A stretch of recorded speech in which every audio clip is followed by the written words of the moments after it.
Check one.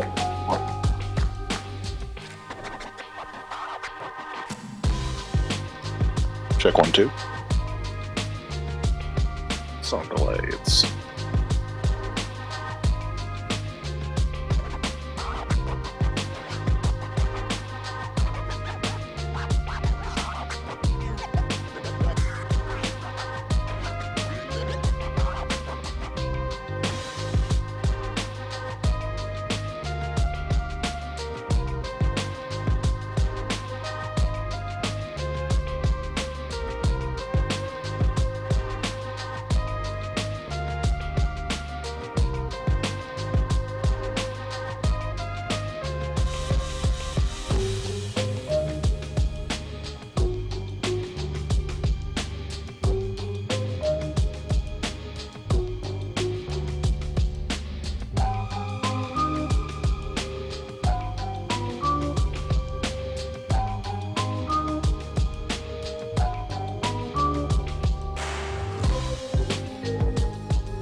real quick, Ed, can you just say hello for me?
Good evening. I'd like to call to order the meeting for the Wilson School Board for Monday, May 6, 2024. Roll call, please. Mr. Case, Here.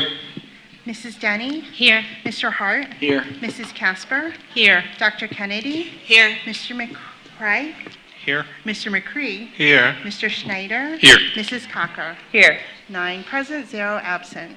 Please stand for the pledge to the flag.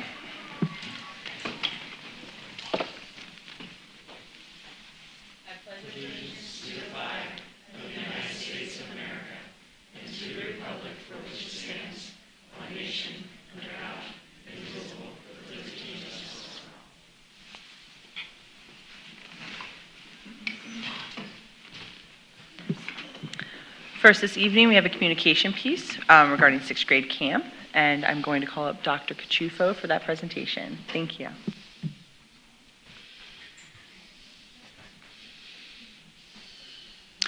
So my part is very short. I have the honor and privilege of introducing our team to talk about 6th grade camp.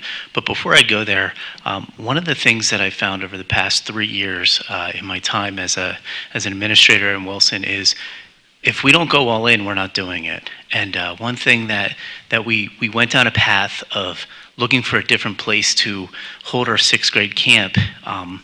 Our teachers did an absolutely fantastic job. Our administrators did a fantastic job, not only finding a great location, but then making that great location work. And actually, last week, they got together to really fine-tune and make the experience even better than it was this year for our kids. So without further ado, I'm going to introduce Mr. Steve Rhodes. He is our middle-level teaching and learning supervisor, and he will kind of kick us off and get everybody else up and involved in the conversation, the ones that are behind me. So. Thank you, Dr. Cachufo. I just want to make sure I get a chance to introduce everybody that's here with me today. From Southern Middle School, we have Mrs. Allison Spangler and 6th grade student JJ. From West Middle School, we have Mrs. Tammy Hahn, Mr. Paul McCracken, and 6th grade student Renee. They're going to be sharing some different aspects about camp. Starting with the first slide that you see there is just, it's a beautiful picture of from the summit at Camp Conrad Weiser, and you can actually see like down in there. You can't see it in this particular picture, but kind of down and to the left, when the trees aren't full, you can actually see West Middle School. So it's a beautiful camp, and as Dr. Cachufo said, we made the transition. The teachers did a really great job making this happen very quickly because we've gone to Camp Swatara for quite some time, but we had a very successful first year. So the new location is South Mountain YMCA Camp, which is in Reinholds, PA, which is approximately 15 minutes from each school. And even though the ride to camp is relatively short, it seems to be a world away for the experience that it can provide to our students. There's just a quick map. This is Mr. Cracken's favorite map because of how accurate he believes this is. But it shows the general area. And in this particular year, because we kind of got our contract a little bit late in the game, we took entire buildings to camp at one time as opposed to teams. So for that reason, we were actually using multiple of the villages at the same time. So we used up a lot of camp while we were there. Last year's schedule, the schedule that we did this past, the end of September and October, you can see the schedule that was set up there, and what was different about it is because of the fact that we had so many students, that we were taking both teams from a building at the same time, we had to break up the meals. So there were 2 different lunch rotations, there were different dinner rotations, and even at the learning stations, what that caused is the students, the learning partners to be somewhere in the 20s as they went to different stations. But again, made it work. There were 10 different learning stations that the students had the opportunity to go through a rotation. Every single night they had a campfire, and the teachers and the students will be able to speak to that a little bit more. But that was the schedule this past year. In speaking with the camp this year, we actually have the opportunity, they worked with us and listened to what we requested. We'd really like to go back to that team format because it gives the teachers more of an opportunity to really get to know their students on a completely different level. And with working with the people from the camp and almost kind of doing an a la carte type system, we were able to have the entire building be able to go throughout the week. We can split it the way that we had done for Swatara, and we managed to actually decrease our costs for next year at the same time. So they were willing to work with us, and like I said, I think that that's an amazing opportunity for us to be able to be there for 2 weeks instead of 1 week and actually have been able to reduce our costs. So that's the last day when they get to head home. But you can see that, and this, as I said, this was the schedule that we had worked on. And like I said, it's a great opportunity next year. It was a lot of fun this year, but it's going to be, I think, an even better opportunity next year as we go back to our team format.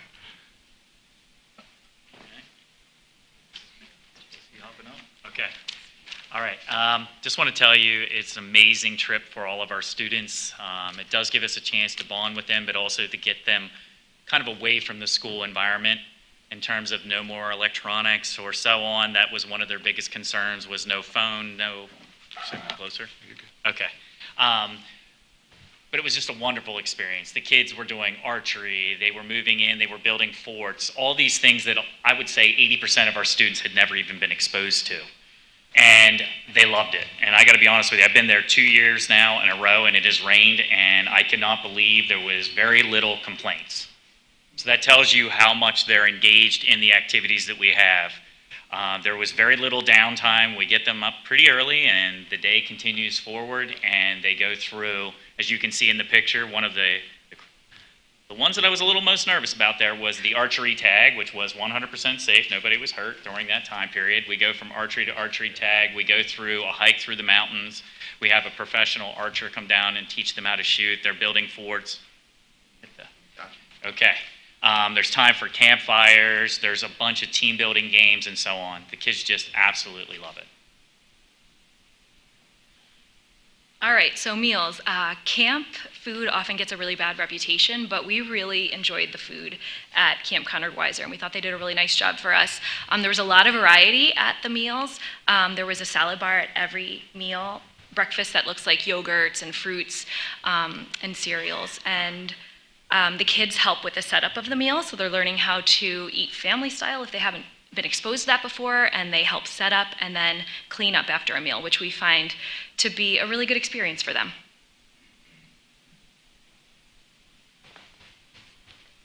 So the cabins at this new camp were beautiful. It was a huge upgrade, especially for the boys. When the kids are in the cabins, it's really nice. They get to bond with other sixth graders. We do make sure that they are bunking with somebody who they know. They actually write requests down on a note card, so we make sure there's somebody in the cabin with them that's going to make them feel comfortable. So they're bonding with other sixth graders. They're bonding with the high school counselors, which is a phenomenal experience. And then when they see them at football games or basketball games, it's that role model that they can continue to look up to for the rest of the school year. They're also responsible for keeping their bunk area clean, which for some is a new experience as well. These are pictures of our bathhouses. Each village will have its own separate bath area. It's nice that the showers are private, as are changing areas right there at the showers. Plenty of room, and it's centrally located, so it's not that far of a walk. And being my age, going at 3 o'clock in the morning, I survived, and so the sixth graders can survive as well. Okay, so recreation time, as the kids call it, is rec time, and this ends up being a favorite of theirs. We build this rec time into our schedule around meals, and they get to play gaga ball, kickball, walk and talk with their friends. This is where they're really making a lot of connections, really kind of organically, and they come away from camp with new friends. And it's really the special part for us to see as teachers, because when they come back, they're just talking about it for weeks and weeks and weeks, and at the end of the year as well. But rec time is a part of that kind of freedom that they have to enjoy their time at camp. Oh, that's me too. And then nightly programs. Every night we run some kind of a special program. This past year we kept it simple. We ran it ourselves. We had a bingo night, and we also did a talent show, and the kids really enjoy this time. We keep them really busy. Everything's pretty structured at camp, so this is another part of the schedule that we run.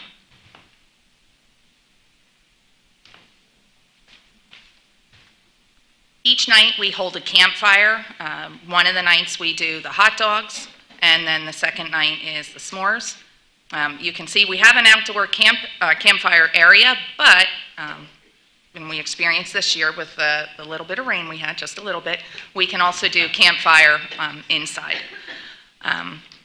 For some kids, it's the first time they've ever made a s'more or a hot dog on an open flame. We also have the culminating activity here, which is off to the right. Our culminating activity is a Native American bead story. It gives the kids a little something to take home with them after their camping experience. It's a keychain and we string beads. Each bead represents one of the activities or learning experiences that they had at camp. And then it's something they can take along. Most of the kids attach it to their book bag. But it serves as a reminder of all the things that they've learned at camp. No.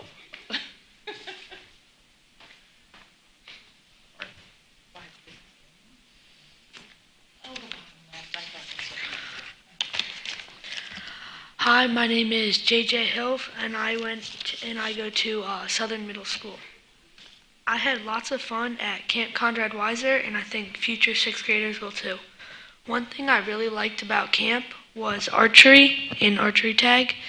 It was really fun, and even though I went to summer camp at Camp Conrad Weiser, I got to do archery before, but it was fun to see some of my friends try so I could help them get it right the second time. Second is meeting new people. I got to meet a lot of new people, and that's how I met most of my friends that I still are friends with now. And third and finally, it was nice to connect with some of the high school counselors. I would see them around at different events, which you are with like different sporting events, and I plan on wanting to be a counselor, so if I become a counselor to go to camp, I can help the kids there have as much fun as I did at camp. Thank you.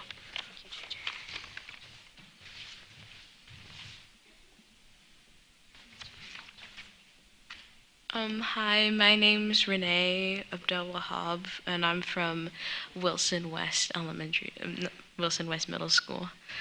Camp was a very special experience for me and my fellow students.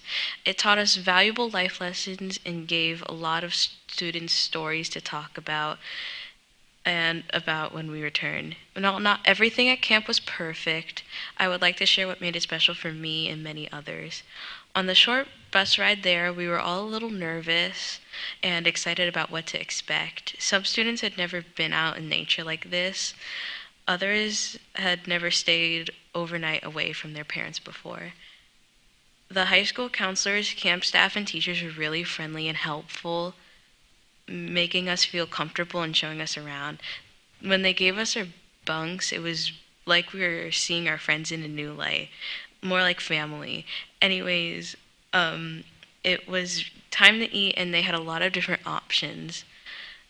They had us nominate one person at our table to be our server and hand out the food at our table equally so that everyone got their fair share. It really ended up teaching us to work together like a family. Truthfully, I think everyone can say that when eating with one another, we got to know each other a lot better. The friends I made at camp, I'm still friendly with to this day. After lunch, the high school counselors and camp staff taught us all about the sacred nature surrounding where we slept and the history that surrounded all the beautiful scenery. For example, we traveled up a mountain and learned about all the stone carvings and nature that was there along the way. Not to mention how beautiful the scene was when we reached the top. From there, we could see Wilson West. Seeing home from a new view was fascinating for me and my friends. Some even spoke of our new view as a scene from a video game or movie. Some other highlights for me were learning about the different hides of animals and how to identify them, learning real archery and playing archery tag with Nerf cushions on the end, doing the obstacle course, building shelters that are made of sticks that one could sleep in, which of course we didn't do. We made s'mores outdoors, roasting marshmallows by ourselves, and telling stories around the campfire. On the last day, we read a fabled story of beads, a camp tradition, and made bracelets to remember our experiences, which was very emotional. After we all ate, we grabbed our bags, loaded onto the bus, and started our journey back to West. It was strange for all of us, making us realize how much we appreciated our homes and everything we have. It was emotional for all of us when we got to see our families waiting for us at West. I don't think many kids realized how much they were going to miss their families and pets. Camp definitely wasn't perfect in every way. The weather wasn't perfect. I missed my family and they missed me too. But even the tougher parts taught us a valuable lesson. I definitely think we should continue to fund it and send students to camp because I want others to experience what I did. A Wilson memory they will never forget, bonding with their classmates and teachers and getting new life experiences. Thank you.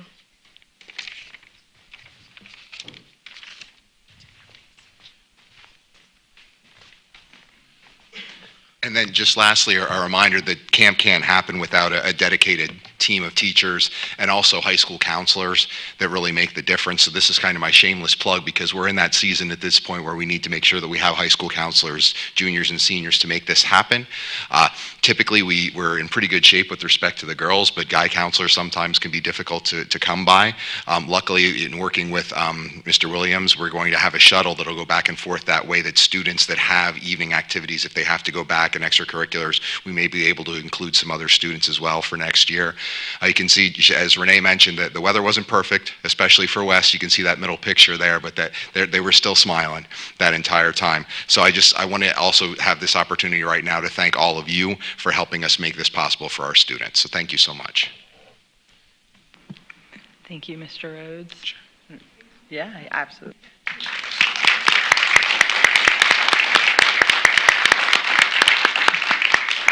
So I just historically, so I was a sixth grade student at Camp Conrad Weiser before we switched to Swatara, and then I was also a high school senior counselor. So from both ends of it, especially for the kiddos that are here, being a counselor is almost more fun than it was when you were just a sixth grader at camp. But it used to be, when sixth grade was in elementary school, it used to be the culmination, right? It was in the spring, and it was the culminating activity, and it was like a last hurrah together. And now, having sixth grade in the middle school, it's totally a different purpose. Like first of all, transitions are really hard for kids. So transitioning from the middle school to sixth grade, it kind of throws them immediately into a social setting with all of their new peers, which I think was really helpful. Well, from our personal family experience, it was really helpful to get to know people you wouldn't normally get to know as a sixth grader in their classes or in their extracurriculars. And it kicks off the whole science curriculum too, for them to kind of get a feel for what their year is going to be. So I think it's a great beginning for our sixth graders, and it's an amazing experience for everyone that's been involved. So thank you. Dr. Kennedy. I just want to say to JJ and Renee, this is very intimidating, and you guys did an amazing job talking in front of us. You should be super proud.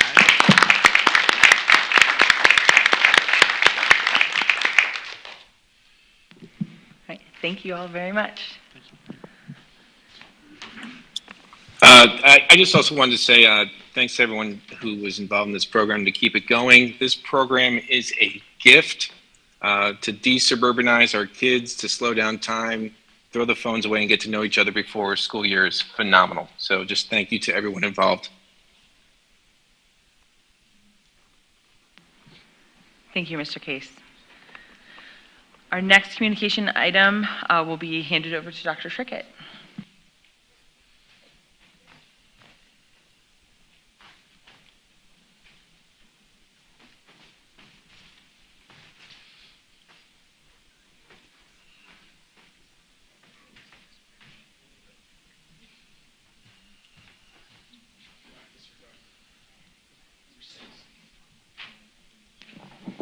Test. Okay, well, that surely is a very tough act to follow, especially with JJ and Renee. But I think it does transition very nicely into the other presentation that we have this evening, which is the 2024-2025 proposed final budget. We spent a lot of time in the last slide deck showing pictures, pictures of, as described by Renee, memories, friendships that were built, opportunities to get out and build those life lessons, those connections to our future, all of those pieces are supported by our budget, as are the pictures on the screen here. Really trying to showcase and hone in on helping us get closer to achieve the vision that we have, to create a place where students love to learn, employees love to work, and people love to live. That's what we just heard about. And for the next few slides, or 42, we're going to talk you through this journey of developing the budget and how we create these memorable experiences and incredible learning experiences for our kids, and how we create an environment where our staff feel supported, valued, and cared for. So that's why we're here tonight. Who we serve is our students and our community and our staff. And this slide is an updated slide from what some of you may have seen previously in regards to the number of employees, the number of students that we serve.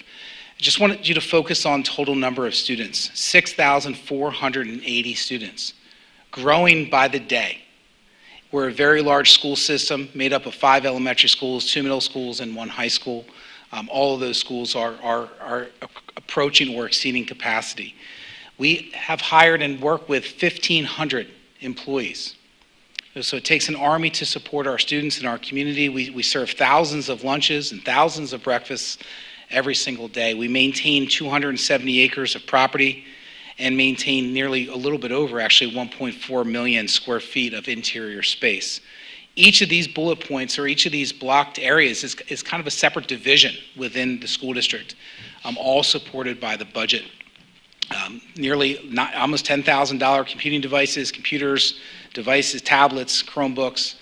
The budget that you will hear about and learn about today has an annual expenditures of $144.3 million to do all of the things that you see on here, including transporting nearly 4,000 students every day on 87 vehicles. On the far right is perhaps the most important information that we have, and those are our kids. Who do we serve, and what are the different pieces that we consider when we start to budget for and plan to meet their needs? Students in our school system speak 44 different languages, have different ethnic breakdowns, as you can see here, with some of the most changing populations is our Hispanic population, which is currently at 28.34%. Economically disadvantaged students across our organization represents 43% of all of our students. 43%. And I see a former student or two over there in the audience. The school system has shifted, even just in the last 4 or 5 since you were here, 4 or 5 years. English learners, students who are not yet proficient in the English language, make up 6% of our student population, 6% of nearly 7,000 students. And 21% of our students receive some type of special education services. All of this information is important to understand who our kids are and how we support them, because it drives the entire process of developing the budget. Coupled with that is the strategic goals that we have. Every decision we make, every recommendation we bring before the board is truly from this lens. Will it help us achieve the goals that we have set forth, or do we need to shift in a different direction, or perhaps just say no to the program or the initiative? Specifically in here, when we look at recruit, hire, onboard, and retain the best employees, we're very happy today to bring on 16 recommended candidates to take professional staff positions. Many of those individuals are here today with the red bags, so welcome and thank you for being here. And obviously, all of these pieces are critically important. The one we're going to focus on the most today is the fiscal responsibility piece. So we're going to take a deeper dive now into student enrollment, because this is part of our story. Wilson School District is currently the second highest enrolled school, and only one of 7 schools that grew over the last year. This is when you look at the equivalent full-day K-12 enrollment across the county. The Reading School District obviously is the largest school district in our system, but Wilson has continued to grow over the last decade. Specifically, looking back to 2018, when some of the students perhaps were in high school, to today, you can see that we have grown substantially. 355 students, or 5.8% over the past 5 years, an average of 71 students.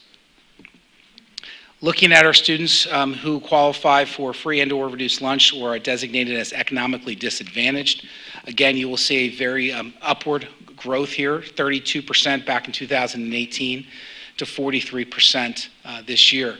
This current one-year growth was 365 students, or 15.3% of our population. Again, very important for us to understand that each one of these numbers represents a child, a student who deserves our very best, and a budget that reflects that. English learners, again, highlighted this on our second slide. We currently, as of October 2nd, we're always kind of looking back in time at these numbers, had 353 students, which was a 9% increase just in this current year. Again, going back to 2018, you can see the sharp increase of students who require different levels of support. Students who qualify for some type of a special education service. Back in 2018, we were just a little over 1,000. Today, we have 1,332. Again, representing a pretty significant increase, occupying roughly 21% of our total student population. One of the ways that we have tried to adjust our academic program to meet the needs of more of our learners is with a program that we call the Personalized Learning Academy. It's an evening program. So last year, the board gave us the support to move forward with a pilot program. And this program here specifically is designed for students who would benefit from a smaller learning environment. Fewer transitions, the ability to have a little bit more personalized approach from our teachers. They could have challenges with attendance, participation, academics, even behavior. Any type of higher level support that needs to be provided to students, this program was created for. It also serves as an alternative to an out-of-district placement, a disciplinary type of alternative placement, or possibly even a transitional program for us to bring students back into our high school. And I'm talking about this right now because it's capturing some students and meeting their needs at a pretty significant rate. In just 1 year, we've had 22 teachers participate in this event, this experience for kids that runs essentially in the evenings each night after school. Average attendance rates of nearly 79%, which is a very strong attendance rate for a program of this nature, and an average course grade currently from the first semester of 76.5%. Most importantly, I think, is the last bullet point, where 5 students have earned their diplomas through participation in this program, through credit recovery, through a smaller learning environment, through creating an experience for them where they can be successful. Right now, we currently have 26 students in this program, and is only offered in grades 9 through 12. The reason it's part of a budget presentation is because it's a program that we created to respond to our kids and to respond to the families in our community who needed us to respond differently. And it does drive the budget, because these programs that are creative and innovative do ultimately have a financial impact. The Berks County Career and Technology Center is another one of those programs. It's a phenomenal program for a large number of kids across Berks County as career pathways are continuing to grow all across the Commonwealth. Our Career Center services 16 participating school districts, and we currently have the 3rd highest enrollment and participation. Although our enrollment has fluctuated over the last 5 years, our current attendance is 122 students, which represents an overall 5-year growth of 10 students, or 9%, which is strong and steady growth. Cyber charter schools also affect our budget. Cyber charter schools are schools that exist outside of our school district, and they will receive families to educate their children. The money flows from our organization to those schools to support those children in this environment. You can see that we've had some increase in the number of students who have been participating and currently participate in cyber charter schools. And we've seen an increase in 37 students, or 58% of our population, since the 2018-19 school year. And currently, our year-to-date average exceeds our prior year average by 13 students, or 15%. So we respect that the parents have the right to make these choices, but there is a financial impact to the organization and our taxpayers when those choices are made. So in order to ensure that we have lots of options for families, and we do truly believe in creating options and opportunities, we have been working diligently over the past 5 years to create and strengthen our own internal Wilson Virtual program. So this chart at the top kind of explains and shows our current enrollment. Elementary school is very low enrolled. We have 1 student. I take that as a positive. We truly believe that our students should be, the best learning environment for our kids in the elementary schools is in school, with our teachers, in our classrooms, with our curriculum. Middle school, we have 16 students. That doesn't mean they're full-time. It could just be students that are taking 1 or 2 courses. So very similar to a lot of college models where it's more hybrid and there's choice and options. So you'll see in there a combination of two programs. You'll see an acronym BVA and Wilson Tees. BVA is partnering with a third-party provider, and Wilson Tees is our teachers, teaching our curriculum, our programs to our students in a virtual and or a hybrid setting. So our leadership team, our teaching and learning department, tons of teachers, principals, and counselors have been working to build up that program as we've reported on before. And we're happy to report that we have 16 fully running and operational programs, courses taught by our teachers in our school system. It's not enough. We continue to invest into our teachers to ensure that they can build quality courses, and we're hoping to continue to rely less heavily on the BVA, which is the third-party provider, and more heavily on our staff to run these programs. Total number of students in the high school is a large number, 525. Again, I would suggest that that reflects a college experience. Many of our students might just take one class to meet graduation requirements. They might take an acceleration course over the summer to fulfill a requirement to free up another slot in their schedule. So this does not mean that all of those students are taking full-time programs. So it's a variety of different options. Again, really trying to create the opportunity for students to personalize their pathway at Wilson to meet their needs. Gone are the days where one school model or one school scope and sequence works for every kid. So this is a response to that, again, truly trying to keep our kids in front of our teachers with our curriculum. The other benefit to this is that it's a significant cost savings for our taxpayers. You can see some stats in here as of April 2024. Our full-time equivalent was 188 students at a projected annual cost of $0.6 million. If all of those students, if every student across the Wilson School District chose to go to a third-party cyber school, it would cost the district over $3.2 million with an overall savings of roughly $2.6 million. So these are big numbers, has a significant impact on our school system, and the investment that we make into our staff and our programs pays dividends down the road. I'm now going to introduce Ms. Schlossman, our CFO, who will take us through the next part of the presentation.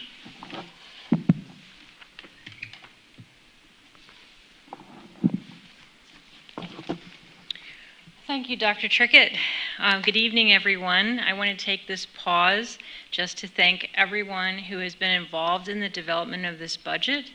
As you can see, it started in October at a Finance Committee meeting, so it's nearly 8 months that we have been working on this budget. I want to thank the teachers and administrators who are budget responsible, people who develop their own department and building budgets, our district leadership team, Dr. Trickett, the Finance Committee chairs, and the entire school board for all their support during this process. So you can see we started October 2nd. The board voted to stay within the Act 1 adjusted index. And then from there, we started working and building our budget from staffing and other costs and looking at our resources to fund those objectives. So tonight we're at May 6th. It's the board adoption night for the proposed final budget.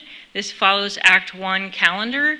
And basically, this is the vote that the board sets forth to have this budget sit for 30 days for public availability. This budget will be available on the PDE format on the website starting tomorrow. It is available for public view, and we will have 2 board meetings, and then we will have the board adoption of the final budget on June 17th. So we're going to start going down our financial path of looking at the budget that we need to support everything that Dr. Trickett talked about and the activities that we heard about this evening, and the beautiful staff that are sitting in our room tonight.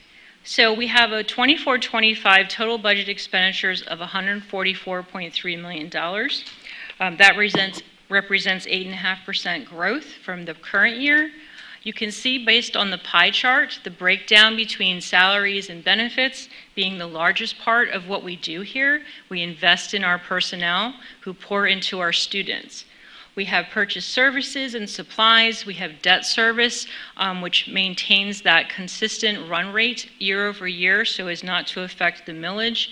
We have other financing sources, and we have a phase-in transfer of $1.5 million. What that is we started several years ago building capacity in for phase 2 of our building projects. We are looking to build a new elementary school and renovate a Southern Middle School. And this represents capacity to have additional staffing and operating costs related to those projects.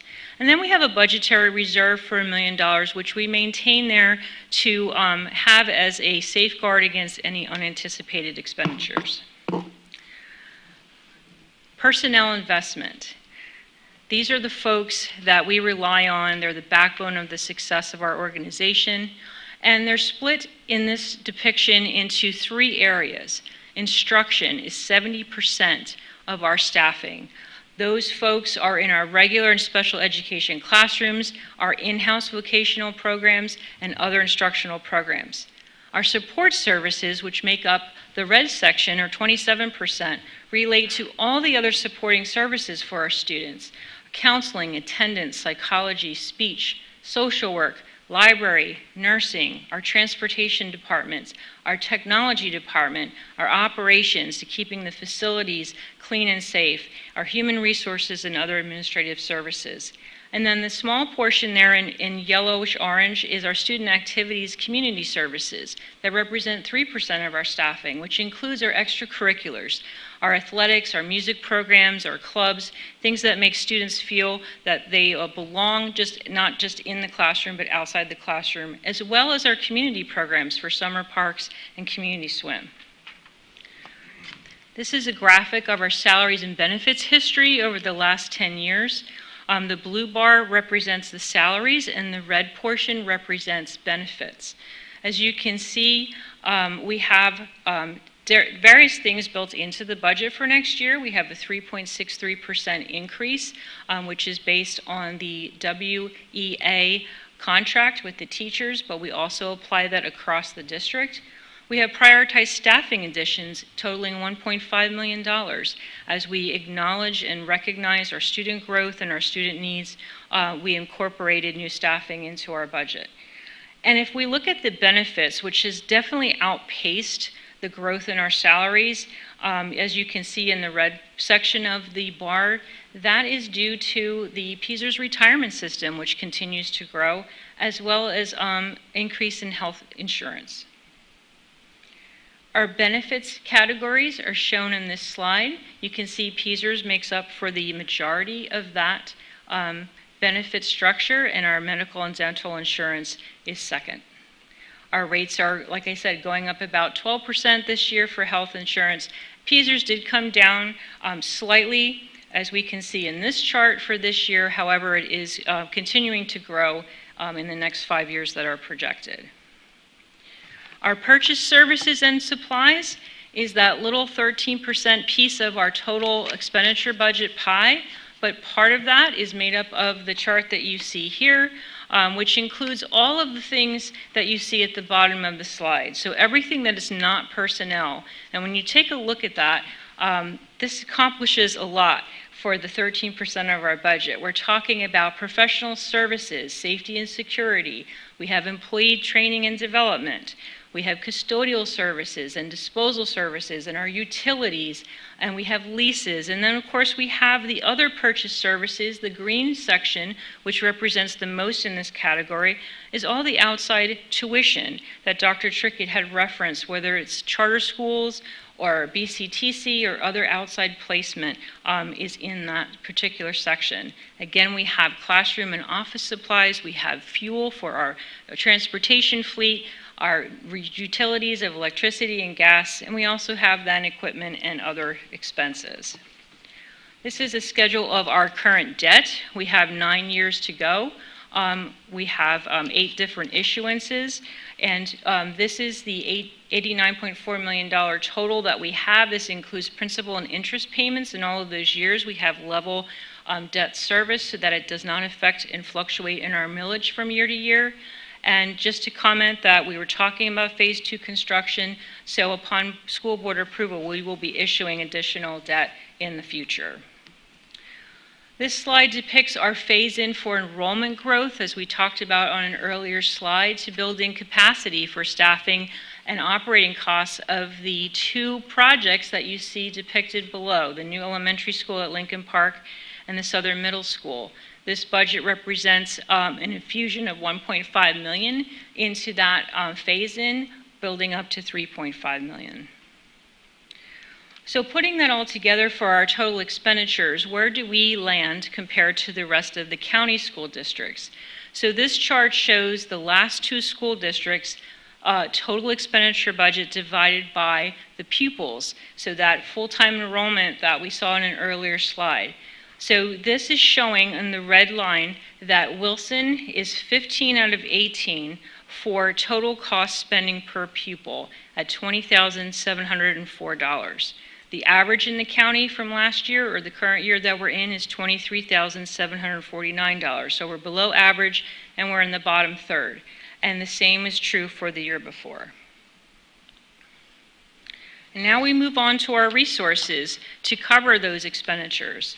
We have total budgeted revenues of $138.4 million. And you can see based on the pie chart what the percentages make up for that. The current real estate tax equals 57% of our total revenue budget, with other local taxes and revenues making up 15%. Our state funding is at 26% of our total, and federal funding is at 1%. So what's going into this revenue budget for this year? We do have a $1.15 million increase incorporated into the real estate tax portion, which generates approximately $2.9 million of increased revenue.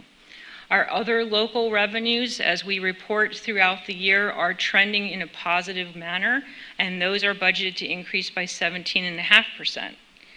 The state revenues of $36.6 million includes 70% of Governor Shapiro's proposed budget increase for basic ed and special education funding.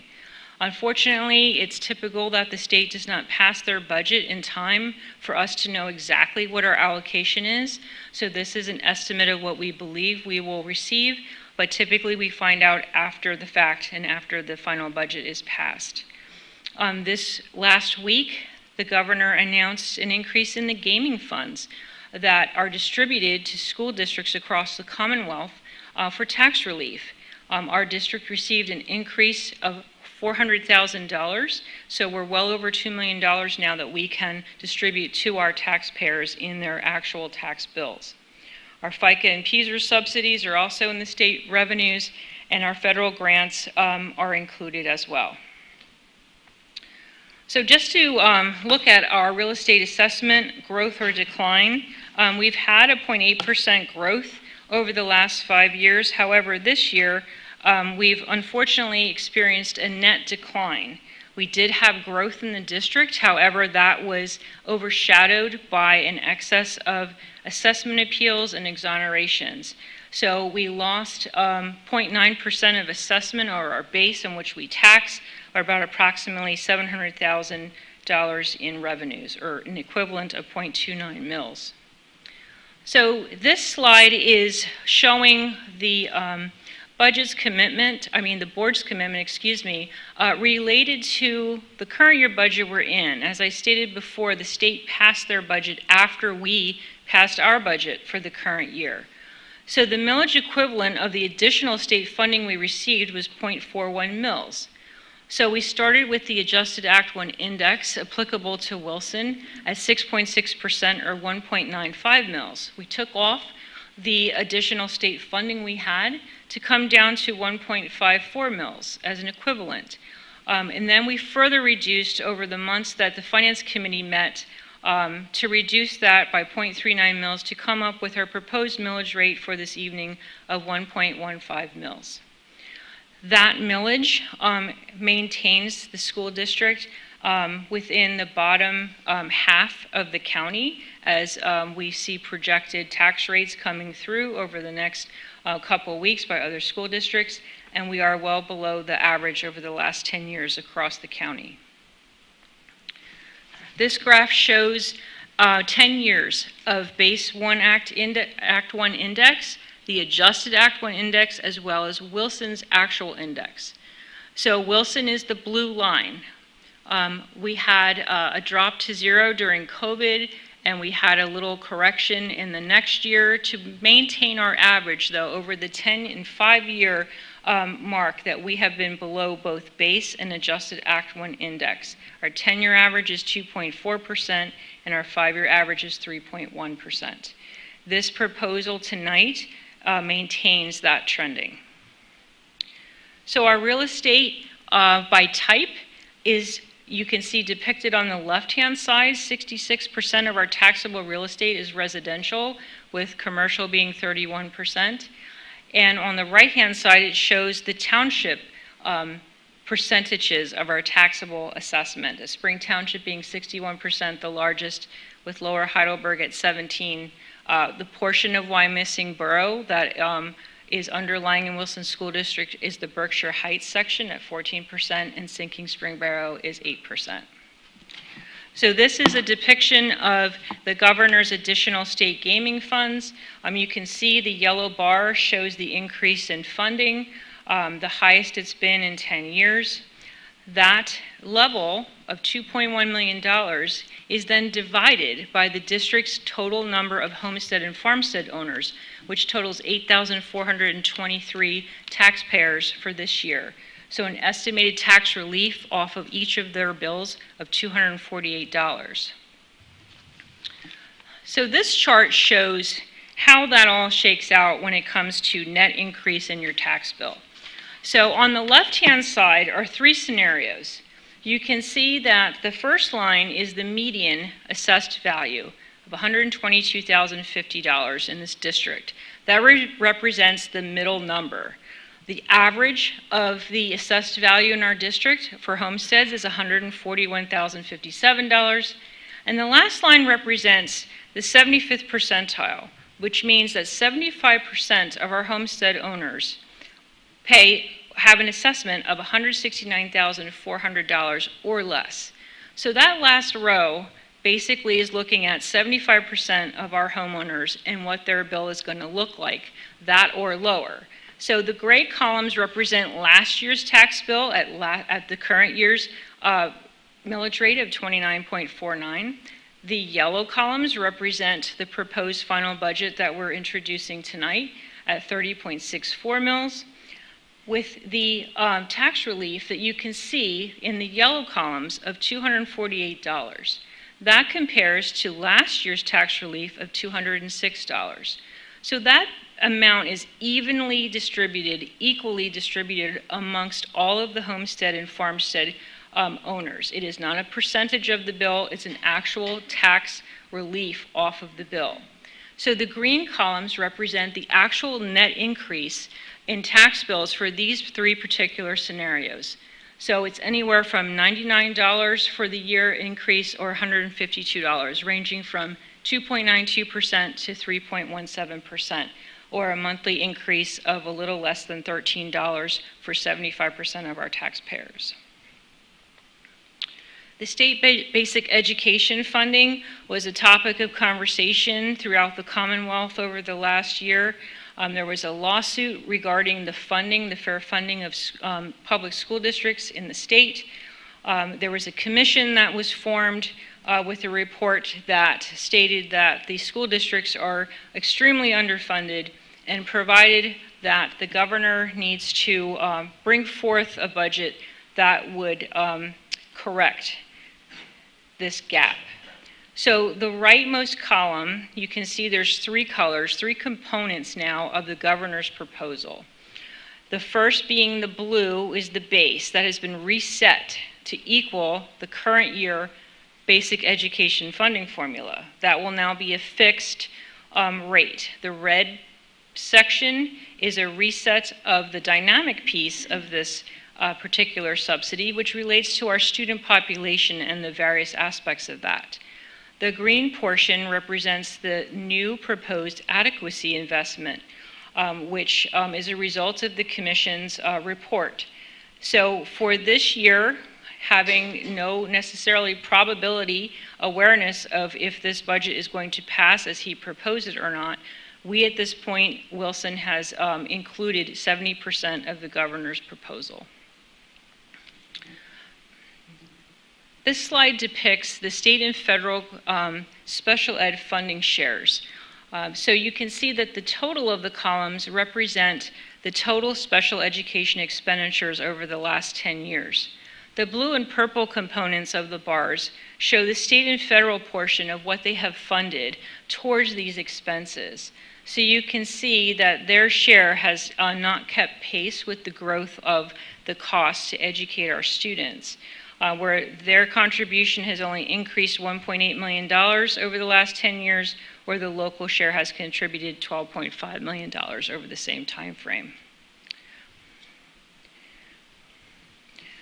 So bringing this all together, the proposed final budget, we have total revenues of $138.4 million, total expenditures of $144.3 million, with a deficit of $5.9 million. However, our fund balances are also considered resources when we work through the balancing of the budget. We are going to use our assigned fund balance of $1 million to cover our contingency for those unanticipated expenditures, which we might not need.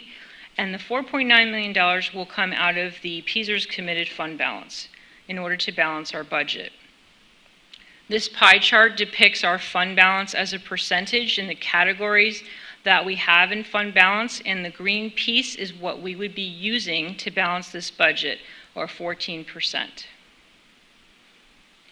This chart shows the components in dollars of our fund balance. I would bring your attention to the last line before the total strike line, which is our unassigned fund balance.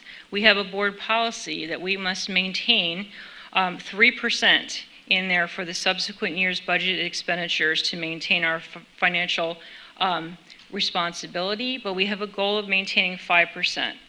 This budget accomplishes both the policy and the goal. And when we did our 5-year projections with the Finance Committee, that goal is maintained over the next 5 years as well. So what next? Tonight, again, we have the proposed final budget up for vote. Tomorrow, the detailed budget will be on our website for public view. We will be updating and reviewing any changes we need to make between now and June 17th. We will have a Finance Committee on June 3rd to review any of those changes with the final board adoption of the final budget on June 17th. This process is live and ongoing all the time. Sometimes we have 2 years open, sometimes we have 3 years open. And we're constantly looking at our enrollment trends, our assessment of our student needs, we evaluate our programming, we look at our staffing needs, and we are updating our construction plans. So it constantly moves and ebbs and flows, and we will continue our work. And that concludes the budget presentation. This budget again represents the financial roadmap to the achievement of our success and the standard of excellence that we have at Wilson. Thank you. Does the board have any questions? President Cocker, I would just like to thank you and your team. I know this is like a long, arduous process that almost works a year in advance, so thank you for putting this together for us. Thank you.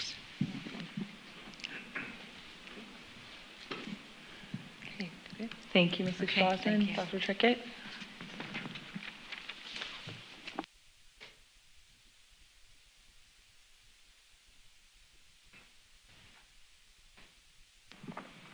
That takes us back to our regular agenda. I do not have any public participation on agenda items. Mr. Moravich, do you have any other announcement? Okay, just checking. The board did meet in executive session prior to tonight's meeting to discuss personnel matters, as well as last Monday evening also to discuss time-sensitive personnel matter in executive session. On to approval of minutes. Looking to request approval of the minutes from the school board meeting held on April 15th, 2024, as well as looking to request approval of the proposed final budget for 2024-25 in the amount of $144,300,000 at the real estate millage rate of 30.64 mils as per the resolution to the permanent minutes. Mrs. Cocker? Yes, separate them We'll out. Actually vote separately Okay. on those. So let's first do 2.1. Thank you, Mrs. Burkholder. 2.1, looking for motion just on that. Dr. Kennedy, thank you. Do we have a second? Denny. Mrs. Denny, thank you. Any discussion? Okay, this is a voice vote. All in favor of approving last meeting's minutes, say aye. Aye. Opposed? Motion carries. On to 2.2, looking for motion to request approval of the proposed final budget for 2024-25. Looking for motion for 2.2. McCray. Mr. McCray, thank you. Do we have a second? McCray. Mr. McCree, thank you. Any discussion? Okay. I would like to just reiterate our gratitude for the hours and hours and hours committed to this endeavor every year. And as Mrs. Schlesman noted, it is an ongoing process on multiple budgets at the same time. So building next year's budget is, while we are currently at this millage rate, obviously things can change. Maybe by some miracle we'll find out that that we have the state funding approved. But either way, we are approving this rate as it stands right now, and we'll see what can happen between now and June 17th. All right, having a motion and a second, roll call, please. Mrs. Denny? Yes. Mr. Hart? Yes. Mrs. Casper? Yes. Dr. Kennedy? Yes. Mr. McCray? Yes. Mr. McCree? Yes. Mr. Schneider? Yes. Mr. Case? Yes. Mrs. Cocker? Yes. 9 yes, 0 no. On to payment of bills. Request to approve the payment of bills. Oh, I'm sorry. Mr. McCray. Yes, motion to approve the payment of bills from the general fund in the amount of $2,578,174.96 as presented. Thank you, Mr. McCray. Do we have a second? Second. Mrs. Denny, thank you. Any discussion? Okay, roll call, please. Mrs. Casper? Yes. Dr. Kennedy? Yes. Mr. McCray? Yes. Mr. McCree? Yes. Mr. Schneider? Yes. Mr. Case? Yes. Mrs. Denny? Yes. Mr. Hart? Yes. Yes. 9 yes, 0 no. Superintendent's report, Dr. Trickett. Thank you, President Cocker. It's been a very busy few weeks here, and as visible throughout the superintendent's report, tonight I report, unfortunately, we do have, or fortunately for them, 4 retirees, collectively close to 100 years of service to the Wilson School District. Some great people and great teammates here at Wilson. We wish them the absolute best as they continue on with whatever life goals and that they have. Resignations and end of service. Again, we do have quite a few on this agenda, including some longtime employees. People resign for a variety of reasons, but we do wish them as well the best in whatever the next step in their journey is. Change in status and support staff hires. Again, quite a few on the agenda. This is a busy time of year in the hiring department as we're trying to gear up, believe it or not, for next school year. Also, as evidenced by 4.5 today, and then also under 4.9, we're separating out our professional hires. I would like to just take a minute, and I'm sorry to embarrass all of our friends here that are in the section back here. If I call your name, I would ask you to stand up to be recognized. Jack Genson, or I'll just go with first names. Jack, please stand up. Kayla, Mackenzie, who actually is already here working for us. I was down with Mr. Early 2 days ago, and I believe Mrs. Dennis today, I heard. Little birdie told me that. Laura, Grace, Allison, another Grace, and Maria. They are 8 of the 16 professional hires that we're bringing forward as recommended hirees for the board's consideration today. We look forward to working with all of you. In just a few short moments, you'll be official employees of the Wilson School District. You can sit back down. The board and the community may notice they have bags. Those bags are part of our kind of welcome gift to our new employees, which included in there is a T-shirt, a water cup, as well as a couple other goodies that our team pulled together. Included also in the agenda is some substitute teachers, as well as a couple of these folks who are going to finish out their time with us this year, as well as some extracurricular shifts. Thank you, Dr. Trickett. So this evening, we're looking for a motion first for items 4.1 through 4.7 as presented. Looking for a motion for 4.1 through 4.7. Casper? Mrs. Casper, thank you. Dr. Kennedy, second. Any discussion? Dr. Kennedy? I'd just like to give a shout out to my friend Kelly Walesic, who I taught with for many years at Whitfield Elementary. I know that she's had some health problems in the past, and I hope that she can be well and enjoy her retirement. I remember when our kids were born and when we were on maternity, and we spent a lot of time together, and she was a great teammate, and I wish her well in her retirement. Thank you, Dr. Kennedy. Mrs. Casper?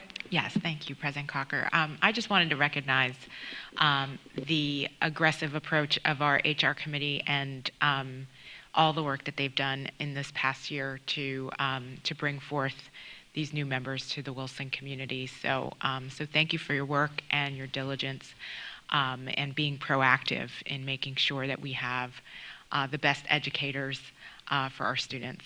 So welcome. Thank you, Mrs. Casper. Any other discussion for 4.1 through 4.7? Mr. Hart, absolutely.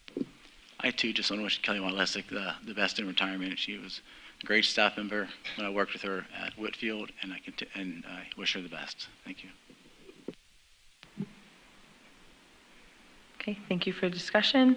Having a motion and a second, roll call, please. Mr. Case? Yes. Mrs. Denny? Yes. Mr. Hart? Yes. Mrs. Casper? Yes. Dr. Kennedy? Yes. Mr. McCray? Yes. Mr. McCree? Yes. Mr. Schneider? Yes. Mrs. Cocker? Yes. 9 yes, 0 no. And looking for a motion for 4.9 for professional hires as presented. Denny? Mrs. Denny, thank you. Do we have a second? McCurry. Mr. McCree, thank you. Any discussion? Okay. Roll call, please. Mr. McCray? Yes. Mr. McCree? Yes. Mr. Schneider? Abstain. Mr. Case? Yes. Mrs. Denny? Yes. Mr. Hart? Abstain. Mrs. Casper? Yes. Dr. Kennedy? Yes. Mrs. Cocker? Yes. 7 yes, 2 abstain. Moving on to the consent, welcome. Sorry, not just moving on, sorry. Welcome to the Wilson family.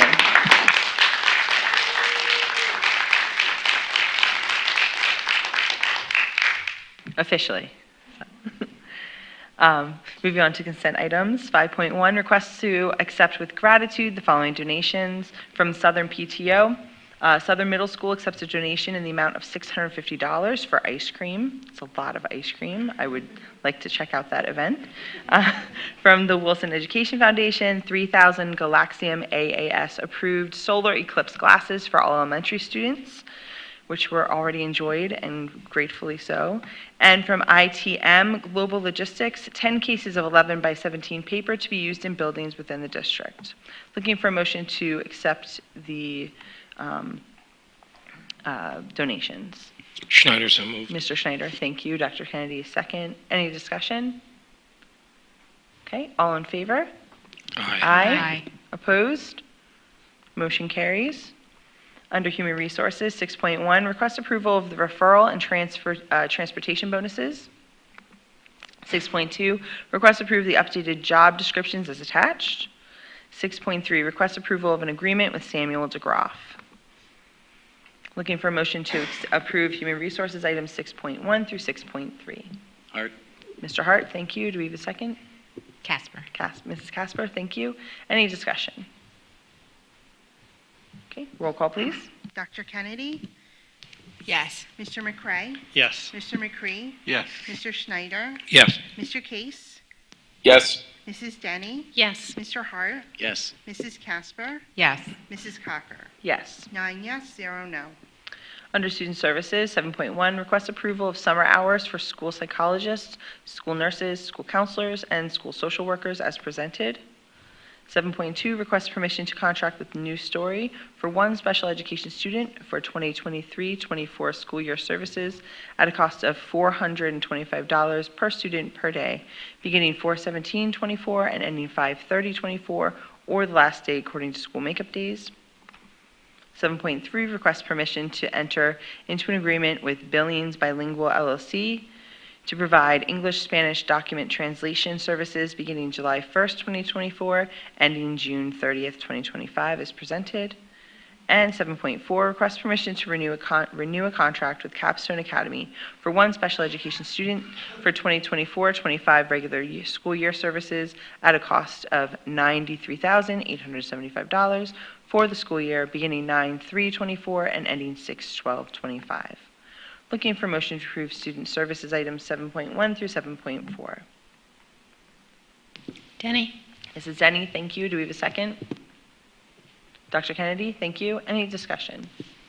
Mrs. Casper, yes. Yes, thank you, President Cocker. I just wanted to point out on 7.3, I believe, that even though we have a new position this year with our bilingual Spanish-English community liaison, I think it's important for the public to understand that translating documents, there's a lot of legal jargon associated with our special ed, and that this is not necessarily something we need somebody trained in to be able to legally translate a lot of those documents. So I just want to make sure that the public understands that this is not something that just because you speak Spanish you can translate a lot of these documents.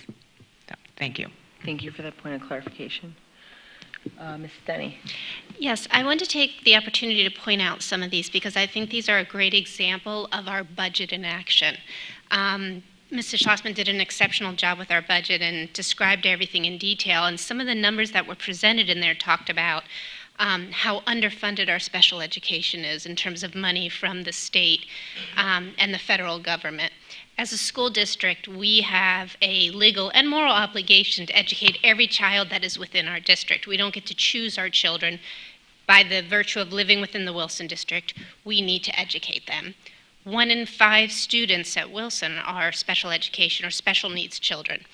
And in this case, you see that there's 2 children who we were not able to provide the services here at Wilson. And so it was our obligation, again, legally and morally, to provide them with that education. We spend approximately $20,000 per student to educate, but we have 1 student here that's going to be a cost of almost $100,000 to educate to get the education level that that child needs.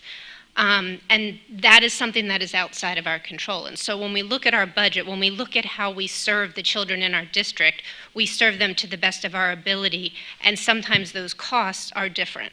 So I think it's really important that the community looks at this and understands this. The same with the bilingual services. As Mrs. Casper pointed out, the legal lingo is difficult when you're doing it in English. When you are not an English speaker and you need to have a document, that's even more complicated, so we need to bring in professionals for that. 6% of our students are English learners. You have to expect that the parents at home are an even higher number of parents who don't speak English if we have 6% English learners in the school. So I hope that when looking at the budget that we presented, that the community will consider all of these factors. Thank you, Mrs. Denny. Any other discussion for student services? Okay, hearing none. Looking for a roll call for 7.1 through 7.4. Mr. Hart? Yes. Mrs. Casper? Yes. Dr. Kennedy? Yes. Mr. McCray? Yes. Mr. McCree? Yes. Mr. Schneider? Yes. Mr. Case? Yes. Mrs. Denny? Yes. Mrs. Cocker? Yes. 9 yes, 0 no. Under Technology and Media, 8.1, request approval to enter into a 48-month lease with Dell Financial Services for middle school teacher computers and 9th grade student Chromebooks beginning 7/1/24 at a total annual cost of $91,375.25. 8.2, request approval to enter into a 36-month lease with Dell Financial Services for 6th grade student Dell Chromebooks beginning 7/1/24 at an annual cost of $73,534.29. And 8.3, request approval to purchase 86-inch New Line interactive displays and 8 55-inch New Line interactive displays to replace outdated projection equipment in the district using capital funds for a total cost of $215,230 as attached. Looking for a motion to approve technology and media items 8.1 through 8.3. Schneider, so moved. Mr. Schneider first, Mr. McCree, thank you. Any discussion? Okay, roll call, please. Mrs. Denny. Yes. Mr. Hart. Yes. Mrs. Casper. Yes. Dr. Kennedy. Yes. Mr. McCray. Yes. Mr. McCree. Yes. Mr. Schneider. Yes. Mr. Case. Yes. Mrs. Cocker. Yes. 9 yes, 0 no. Under operations, 9.1, request approval to use about all floors to replace the boardroom carpet under CoStars in the amount of $13,619.15. 9.2, request permission to purchase district art supplies through the BCIU bid from July 1st, 2024 to June 30th, 2025 as attached. 9.3, request permission to use Kolakowski Quality Painting for the Staff Development Room, painting at a cost of $3,725 from capital funds. 9.4, request permission to use Barry Izett and Associates, Inc. as the quality assurance agent for the Performing Arts addition and renovations pending solicitor review. 9.5, request permission to purchase replacement playground equipment for Green Valley Elementary from River Valley Landscapes using capital funds for $8,971 as presented. 9.6, request approval to use AG Morrow to purchase doors for Whitfield under CoStars as per attached.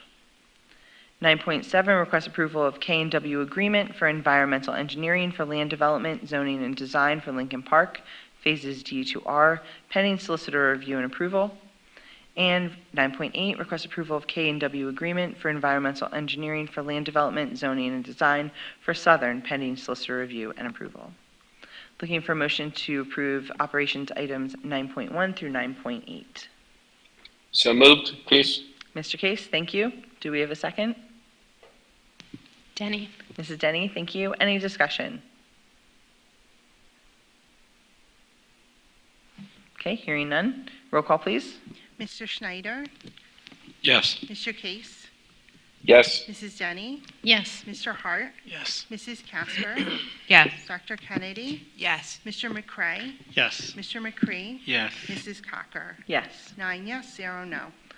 Under Finance, 10.1, request approval to update the authorized signers for the First National Bank Public Funds Money Market Account. Looking for motion for 10.1. Denny. Mrs. Denny, thank you. Do we have a second? Mr. McCree, thank you. Any discussion? Okay, roll call, please. Mr. Case. Yes. Mrs. Denny. Yes. Mr. Hart. Yes. Mrs. Casper. Yes. Dr. Kennedy. Yes. Mr. McCray. Abstain? Mr. McCree. Yes. Mr. Schneider. Yes. Mrs. Cocker. Yes. 8 yes, 1 abstain. Under Curriculum and Staff Development, 11.1, request to approve the Summer School Credit Recovery Program for the 2024 summer session. Looking for motion for 11.1. Dr. Kennedy, thank you. Do we have a second? Casper. Mrs. Casper, thank you. Any discussion? Okay, roll call, please. Mr. McCray. Yes. Mr. McCree. Yes. Mr. Schneider. Yes. Mr. Case. Yes. Mrs. Denny. Yes. Mr. Hart. Yes. Mrs. Casper. Yes. Dr. Kennedy. Yes. Mrs. Cocker. Yes. 9 yes, 0 no. Under Transportation, 12.1, request approval of an agreement with St. Luke's University Health Center for all drug and alcohol testing as well as all physicals for the Transportation Department pursuant to the pricing attached. Looking for motion for 12.1. So moved. Case. Mr. Case, thank you. Do we have a second? Mr. McCree, thank you. Any discussion? Okay, roll call, please. Dr. Kennedy. Yes. Mr. McCray, Yes. Mr. McCree, Yes. Mr. Schneider, Yes. Mr. Case, Yes. Mrs. Denny, Yes. Mr. Hart, Yes. Mrs. Casper, Yes. Mrs. Cocker. Yes. 9 yes, 0 no. Under early learning and childcare, 13.1, request approval of the Champions childcare calendar for additional full days beyond the school calendar days as attached. Looking for a motion for 13.1. Casper? Mrs. Casper, thank you. Mrs. Denny, second. Any discussion? Mrs. Denny? Yes, I think it's really exciting that we are able to do that. Dr. Stout brought this to the board and said there's a need for this childcare, and the space it's not, in the past, it had not been able to be available over these certain dates because it was an in-house program. And I know we struggled a lot to go with Champions, not because of Champions, but to move it out of in-house. But this is one of the benefits of that decision. Is that they're able to staff it, we're able to provide them space, there's no extra cost to the district, and we're able to serve those parents who need this when they're working and the kids don't have school. So thank you, Dr. Stout, and thank you to the board. Agreed. Thank you, Mrs. Denny. Any other discussion? Okay, roll call, please. Mr. Hart, Yes. Mrs. Casper, Yes. Dr. Kennedy, Yes. Mr. McCray, Yes. Mr. McCree, Yes. Mr. Schneider, Yes. Mr. Case, Yes. Mrs. Denny, Yes. Mrs. Cocker. Yes. 9 yes, 0 no. Under miscellaneous this evening, we have a special situation, which usually actually hasn't come up in a while. Every time we have a graduation, an upcoming graduation, and we have a board member who is a parent of a graduating or grandparent in this situation, we allow them to become temporarily, unless they want to keep it, temporarily they become the board president for the evening, or for the time it takes them to sign their child's diploma. How about that? So there are three, that's long enough, right? There are 3 spots for signatures on the high school diplomas: the high school principal, the superintendent, and the board president. So first up, we have Dr. Amy Kennedy. We're looking for a motion to have Dr. Kennedy as temporary board president for the purpose of signing her son's diploma for this upcoming graduation. Schneider, so moved. Mr. Schneider, thank Hart, you. second. And Mr. Hart, second. Any discussion? Okay, Dr. Kennedy? We have- I'm sorry, all in favor? Aye. Opposed?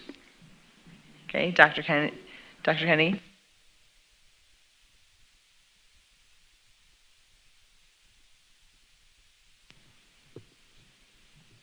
That's a lot of pressure, isn't it? Yeah. Okay, congratulations. So now we are going to switch Excuse me. gears. Dr. Yes. Kennedy, anything you want to do while you're president?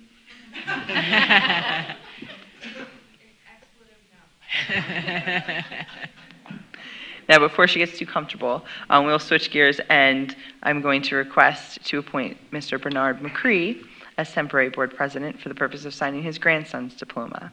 So looking for a motion from Mr. McCree. Schneider, so moved. Mr. Schneider, do we have a second? Dr. Kennedy, thank you. Any discussion? Okay, all in favor? Aye. Opposed? Mr. McCree? We should have a Wilson pen.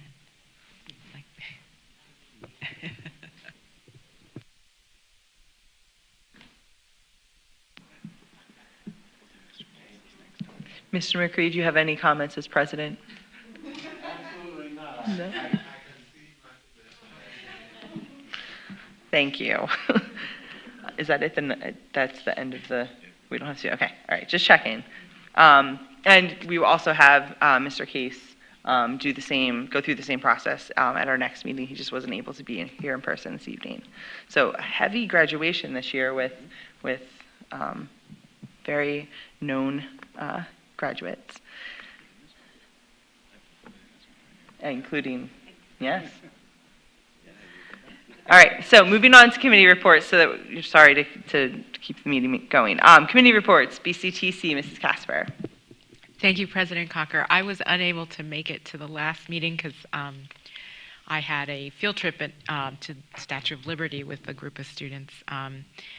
So I do not have a report at this time, but the next BCTC JOC meeting is May 22nd.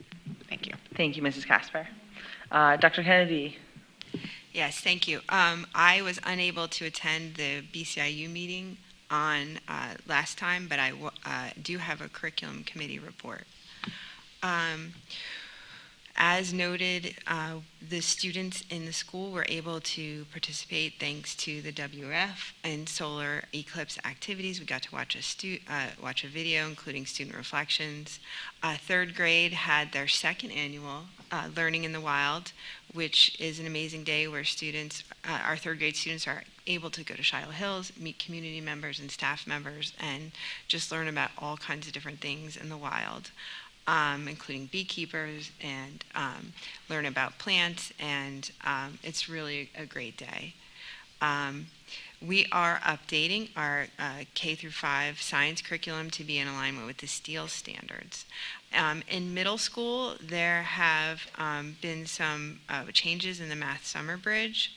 They're working on a 7th grade cohort, some professional development and getting some resources together.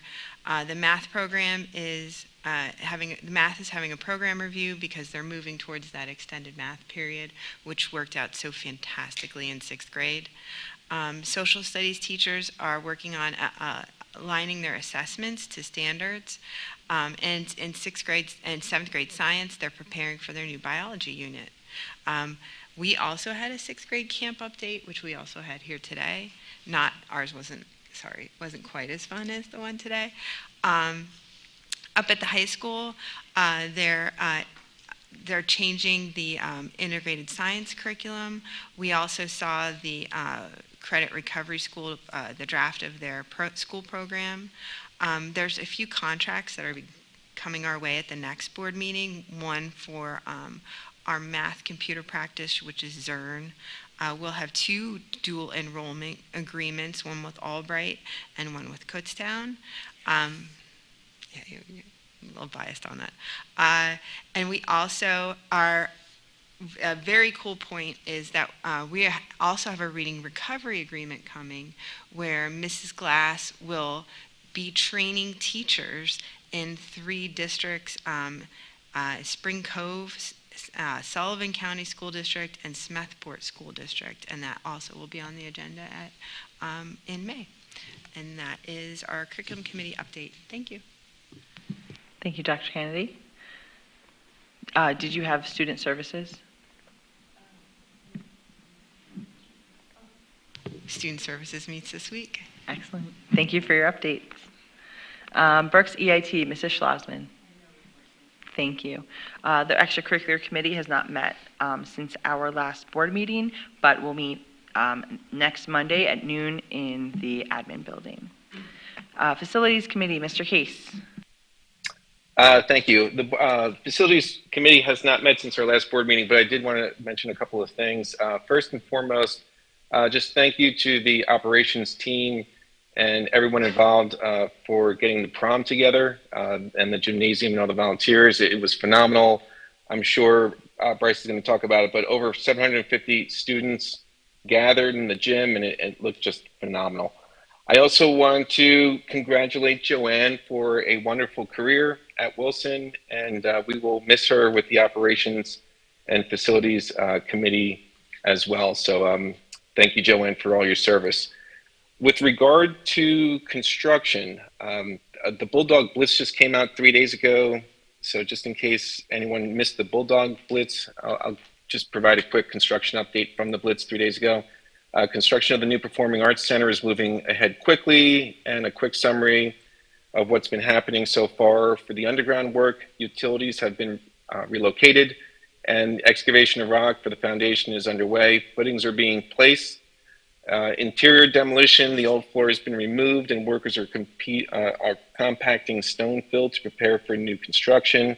Sprinkler lines have been relocated, and the fun part, the upcoming work to be expected, you'll see block walls going up vertically within the next couple of weeks. So lots of exciting things on the construction front. The next facilities meeting is June 10th at 4:30 p.m. in the operations building. That's my report. Thank you. Thank you, Mr. Case. Finance Committee, Mr. McCray. Yes, we met earlier today at 4:30 here in the administration building. We started out by looking at the current year's year-to-date financial performance, and it looks like our current year budget, all things remaining the same for the final months of the fiscal year, will probably end up in a slight surplus. So obviously that is good news for us in the current year. We did get a preview of the presentation of next year's budget, which we obviously all shared in earlier. And we also looked at our rates for driver's ed behind the wheel instruction and made a small adjustment to them for the coming year. And again, I just want to add my thank you to Mrs. Schlossman, her entire team. It really is a yeoman's effort to put together a $144 million budget on behalf of 6,000 plus students, 1,500 plus employees. It obviously is work that continues throughout the year, and her staff do an absolutely amazing job at doing it and should be commended. And we are lucky to have her and her staff to do that. So thank you. Thank you, Mr. McCray. Legislative, Mr. Schneider. I would just reiterate what Mrs. Schlossman said during her presentation, that currently we're waiting, it's a waiting game on the General Assembly to see what they do with the recommendations in terms of budgeting for next year. That's a process that they continue to work through, albeit slower than most of us would probably like. But that's my report. Thank you, Mr. Schneider. Human Resources, Mr. Hart. I just want to say congratulations to the new hires tonight, and welcome to those that are here this evening. It's great having you here, and look forward to having you work in the district. And other than that, I have no report. Thank you, Mr. Hart. Public Relations, Mrs. Troutman. Well, good evening, everyone. I just have a couple items under Wilson Good News. First, I want to announce that the Wilson School District has been honored with the Best Communities for Music Education designation from the NAM Foundation for the third year in a row. The Best Communities for Music Education designation is awarded to districts that demonstrate outstanding achievement in efforts to provide music access and education to all students. So we want to thank our music educators, students, parents, and community members who all work together to ensure that every child has the opportunity to learn and grow in music. And I think we can all attest to the fact that we have an amazing music program here, and the number of things that our students are able to do and accomplish is outstanding. And speaking of music, it is concert season here at Wilson. So we want to tell our entire community that you are invited to join our talented Wilson musicians and artists at our upcoming musical concerts and our art shows. We are proud of the incredible students and teachers who have worked so hard this year to present their talents to our community. All of our art shows and concerts are free and open to the community.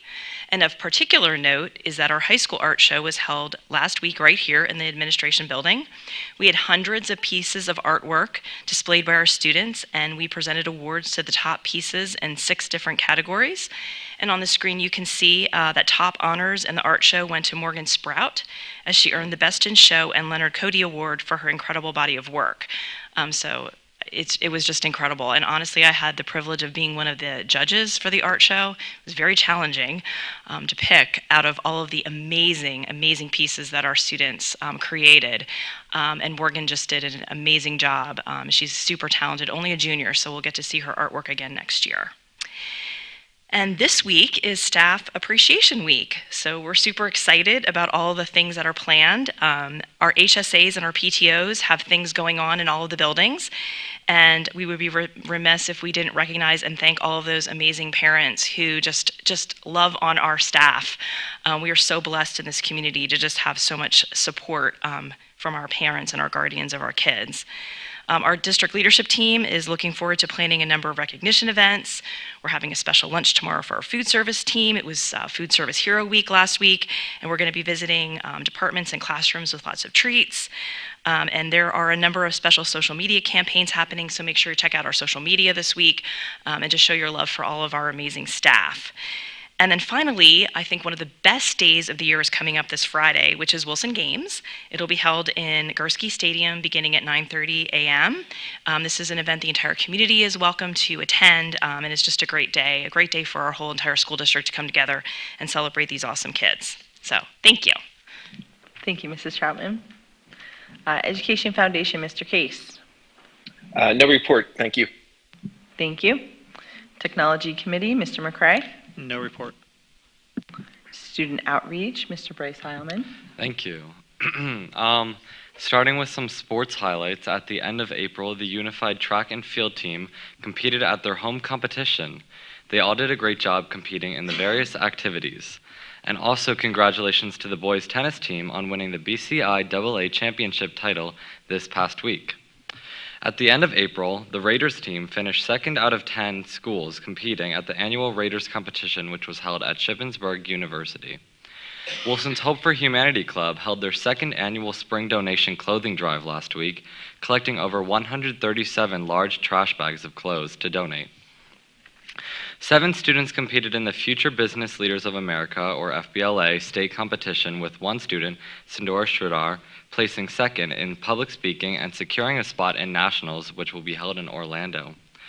Last week on Friday, the prom committee spent the day setting up Wilson's Night in the Tropics themed prom, led by the 11th grade class officers. It was a great event with a record-breaking turnout thanks to the help of these students.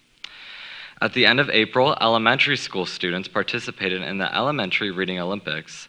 6 Wilson Southern students ranked nationally in the 89th Annual National French Test, and Spanish students at Southern and West last week were taught salsa dancing from an instructor from the Wanda Holdren Dance Academy and who is a leader of the Latin Flair Dance Company. At the end of April also, Wilson's Color Guard won 1st place in the championship, becoming the 2024 Scholastic Regional AA champions. And tomorrow, the choir is having a fundraiser at Yo Go Crazy, so go out and support them. That's all. Thank you. Thank you. Ms. Maravich, do you have any announcements? I have no public participation on non-agenda items. So looking for other business from the board? Yes, Dr. Kennedy. Yes, I'd like to expand on some of the things that Mr. Heilman mentioned. One of my favorite nights of the whole year is the Reading Olympics, and it was just extra special fun this year. I got to be a judge. I got to be a question reader, which is always a lot of fun. So many kids.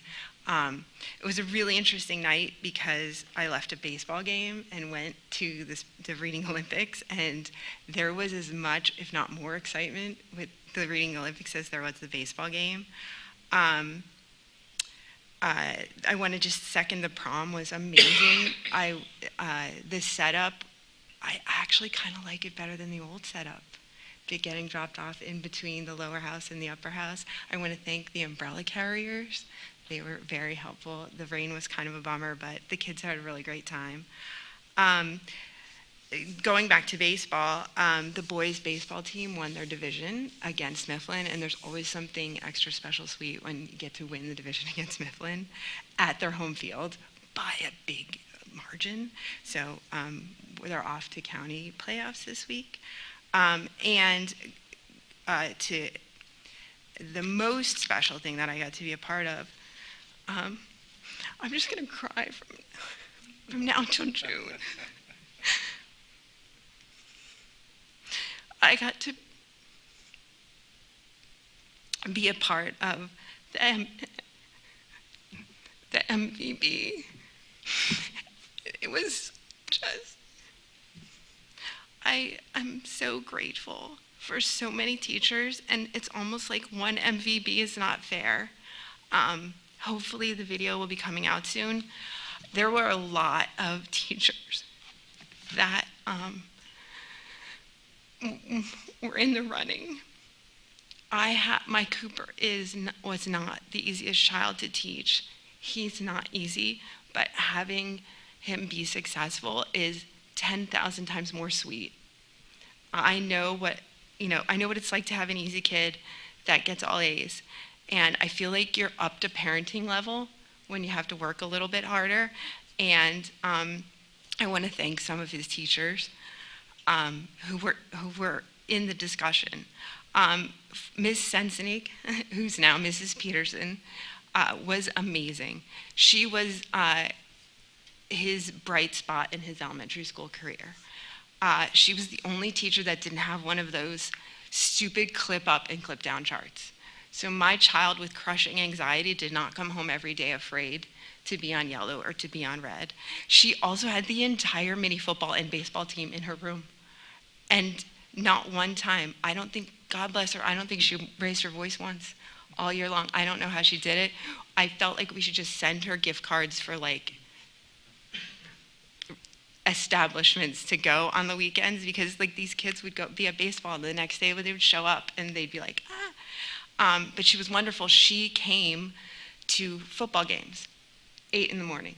She came to a baseball tournament with Mr. Sensenig, who's actually Mr. Peterson now, at 8 in the morning, showed up at West Wyomissing to a baseball tournament to see her kids play. She will go down as by far his best elementary school teacher, and it was mostly because of the way she made him feel. In middle school, I'd like to thank Mrs. Hahn, she's still here, who made Cooper feel like he could do math, that's a lot of work. I'd really like to thank Mrs. Palm. She is the first and only teacher to really fully understand what it's like to have anxiety, and she was able to recognize it in Cooper, verbalize it to him in a way that he felt heard. She was the first teacher that realized that she could talk about the test to him and he would know all the answers talking about it, but then he sat down to a stupid multiple choice test and would get the answers wrong. And she'd say, wait a second, you know this. And she was amazing. Also reached out to him, came to see him play baseball. Her help and her patience and the way she made him feel has not gone unnoticed. I'd like to thank Dr. Damiani. He made the transition from middle school to high school very easy. He also helped us with the 504 process, which is really a welcome thing, because there had been former administrators at this school that were not very helpful with that. I'd like to thank Mrs. James, the first teacher at the high school that that recognized Cooper for his effort and recognized that he tried really, really hard to get the grades that he did. And she made him feel worthy and made him feel like he could do it. I'd like to thank Mrs. Beck, who also came to see Cooper a couple times play baseball. Her energy is just unmatched. Oddly enough, the other teachers I have to thank weren't actually even Cooper's teachers. When Cooper was a sophomore, he was in a study hall that had a gajillion kids, and it was just too much. And he wasn't getting anything done, and he would go down to see Mr. Summons, where Patrick was a student.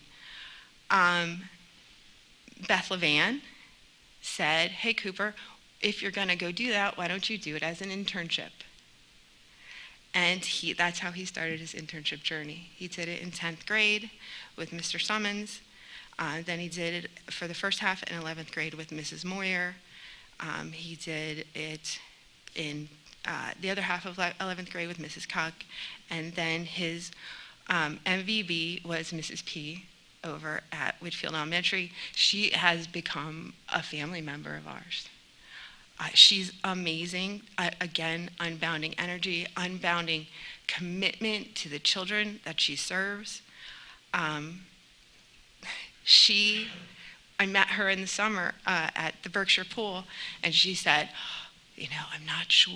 A lot of students they think they're going to like multiple disabilities. It ends up being too much for them. If it's too much for Cooper, it'll be okay. He'll be fine. And the whole time I'm thinking, she has no idea. And then Cooper said, I don't know if I'm going to like elementary. I really want to teach high school. And you know what? The whole time I was like, you're going to be fine. And they are a match made in heaven. It's just been such a special year. But the person that I most want to thank is Heather Cuck down at West. When Cooper was in middle school, again, he had study halls. I didn't do much with his study halls. So he would go to every single study hall.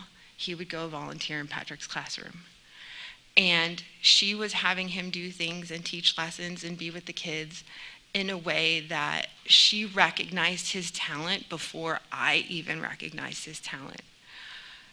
he loved being with Mrs. Cuck so much that at one time Mrs. Case said Cooper didn't do his notebook, and we decided that his punishment was going to be until he finished his notebook, he wasn't allowed to go to Mrs. Cuck's classroom. That's how much that child loved going down there.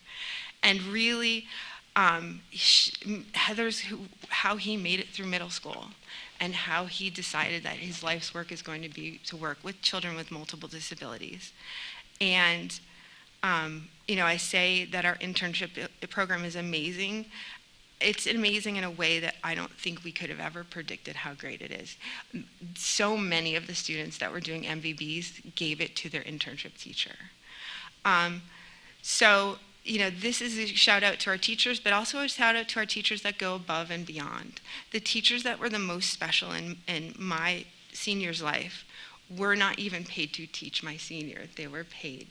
They went above and beyond their call of duty, and have just impacted him in a way that it's immeasurable.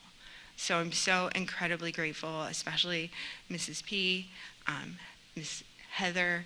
You have changed a boy's life and a family's life forever, and I appreciate it more than words could say. So thank you. Thank you, Dr. Kennedy. Any other business from the board? Mrs. Casper. Yes, thank you, President Cocker. I don't know, that's a really tough one to follow. But also in the spirit of Staff Appreciation Week, today is Yom HaShoah, which is a Holocaust Remembrance Day, meaning the day of the Holocaust and heroism. Understanding the Holocaust and the historical accounts that led to it is essential to a strong society in an increasingly polarized world and can help to prevent future atrocities. Today, in many Jewish communities around the world, Yom HaShoah has become the primary Holocaust Memorial Day. Many customs have become associated with the observance of Yom HaShoah in Israel. Various ceremonies are held by schools and youth groups to commemorate this day. Today, the majority of Jewish people live in just two parts of the world, Israel and New York City. In a recent national survey, 4 out of every 10 Americans know nothing or very little about the Holocaust. And anti-Semitic incidents have been on the rise worldwide, and especially increasingly in the United States. In 2014, Pennsylvania passed Act 70, which calls for the state's public schools to incorporate Holocaust and genocide education in the K-12 curriculum. In 2020, the Never Again Education Act was signed into law, which expands Holocaust education throughout the country. Accurate learning about the Holocaust is important in and of itself, and it also provides a pathway into grappling with present concerns and divisive issues that we all deal with every day. It can offer up to our students opportunities to figure out how to make sense of all the images that they're constantly bombarded with, and dealing with things like anti-Semitism, prejudice, and all forms of hate. It can also provide students with some level of agency so that they don't just have to be upset about something, but they can actually do something about it. So it also supports upholding democracy in our classrooms. Having language and the space to have powerful and difficult discussions helps students not to be silent when they see something wrong happening in their world. But these are certainly difficult subjects to teach, and school systems across the country struggle to present them to students uniformly and effectively. So on this day of remembrance, in the spirit of staff appreciation, I want to commend and thank our teachers at Wilson, who I know have been committed to leaning into these difficult issues in their classrooms. And I also want to thank our administrators who support them and the teaching of the Holocaust and genocides in our classrooms at Wilson. So may we all continue to remember. Thank you.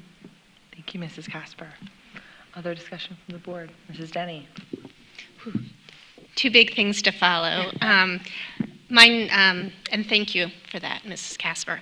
I want to share some fun and exciting stuff. One of the things that has been my privilege since being in this position is to get to see some stuff that I might not have otherwise either known about or had a chance to see. And two of the three things I want to talk about have already been mentioned, but I want to give them a little bit more highlight. The one is Dr. Kennedy talked about the Learning in the Wild event. And I had the chance to go to that about 2.5 weeks ago.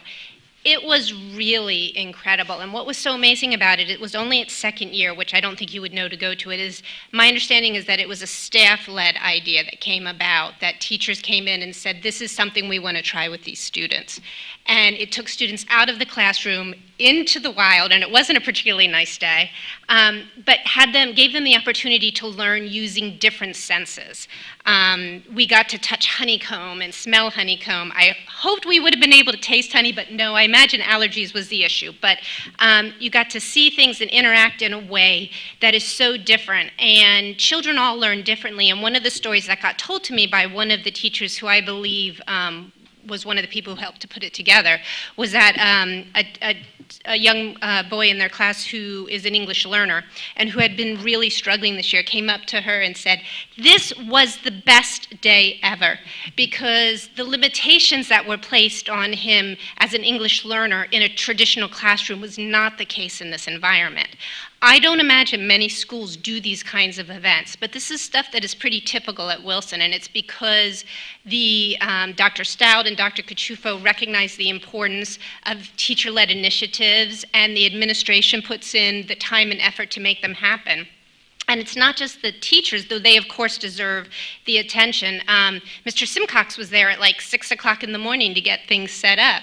It took work from facilities. It took work from the custodians. It involved a lot of extra work for a lot of people. And they did it so that our students could have this opportunity. So I wanted to highlight that. I wanted to highlight the library under the lights that happened this past week. I spent about 30 minutes reading to some wonderful young people who may or may not be related to somebody sitting around this table. And I am always so impressed with your grandchildren. They're just incredible. But there were so many people there during the time I was there that these families in Maycember, which is like, in my opinion, the busiest month of the year, busier than December, came out. They took time to come and to read and to highlight the importance of reading and education and do it as a family. I think that says a whole lot. And was especially good after the Reading Olympics, which I wasn't able to participate in, but that was one of my favorite events when my kids did it. So it kind of built on that. And then the last really, really feel-good thing that I want to share is the unified sports teams that were already discussed. It was also only the second year of that, which I would have never guessed. But this is a student population that historically has been not able to participate in athletic events because of developmental limitations or cognitive limitations. And this was an opportunity for them to shine and to show that they are the same as their other students. And I think the greatest thing that any student, any child wants is to be like everybody else, to be able to participate and do things that everybody else does. And the coaches, Coach Lawrence and Coach Bowl, got this team together and provided this opportunity to prove that it doesn't matter what your cognitive level or neurological level or developmental level, you can still be a student athlete. And I want to leave us all with what was for me the highlight of the night, because it wasn't just Wilson, it was a community thing. There was a student, they were running, I'm not a runner, but it was one of the longer runs. They went around the track more than once.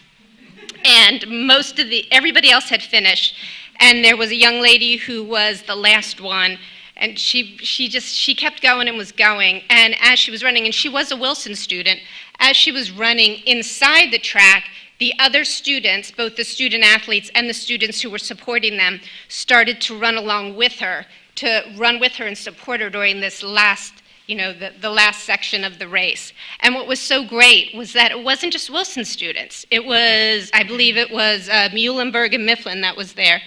And they all were running along with this girl. So, I mean, as a parent, if this had been my child, I would have been like, oh, because it was just sportsmanship at its finest.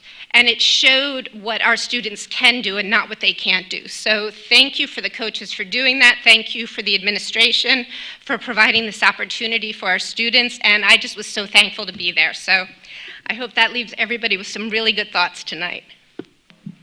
Thank you, Mrs. President Rennie. Cocker, I've been Yes. trying to get in. I keep Mr. getting McCree. outbuzzed here, okay?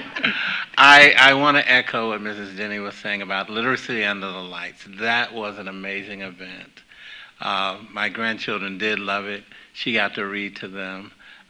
My London, she found a girl with a crown on, so that she went directly to the crown. You know, she's my princess.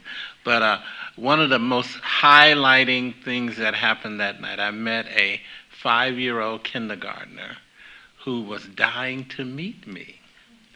And he had his father bring him over. His name is Cristiano.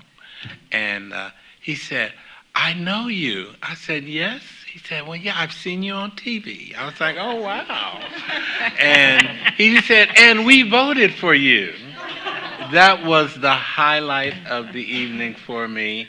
And they do call him the mayor at home. So I am waiting for Cristiano to grow up, graduate from Wilson, so that I can vote for him someday, somewhere. But it was such a delight.